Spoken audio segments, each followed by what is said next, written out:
పరీక్ష లేకుండా ఉద్యోగ క్రమబద్ధీకరణ చేయాలని డిమాండ్ చేస్తూ కాంట్రాక్ట్ ఏఎన్ఎంలు కరీంనగర్ రహదారిపై ఆందోళన నిర్వహించారు.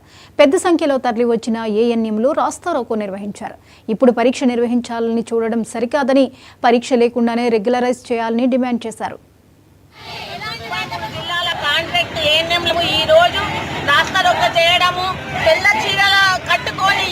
శాంతియుతంగా మేము జాబులు చేయాలి, డ్యూటీలు చేసే వాళ్ళము రోడ్లెక్కించి మా తెల్ల యూనిఫామ్లు నల్ల వేసేస్తుంది ప్రభుత్వము. మాకు ఎలాంటి రాత పరీక్ష లేకుండా రెగ్యులర్ చేయాల్సిన అవసరం ప్రభుత్వానికి గవర్నమెంట్కు ఉండగా కూడా ప్రతి ఒక్క డిపార్ట్మెంట్ వాళ్ళని రెగ్యులర్ చేసారు. మమ్మల్ని ఎందుకు చేయట్లేదు? మాకు ఎగ్జామ్ ఏంటి? ఇప్పుడు మేము ఒక్కొక్కరం 25 ఏళ్ళు అంటే ఒక్కరికి 55 ఏళ్ళ వయసు వచ్చింది. అలాంటి వాళ్ళము మేము ఆల్రెడీ ఎగ్జామ్, కౌన్సిలింగ్లు, వెరిఫికేషన్ ప్రతి ఒక్కటి అయిపోయింది. ఆత్మ దహనం చేసుకునే కర్మ పట్టింది. ఇవాళ మేము హెల్త్ డిపార్ట్మెంట్ లో ఒక పునరుల లాంటి వాళ్ళు, ఓ డాక్టర్, ఓ స్టాఫ్ నర్స్,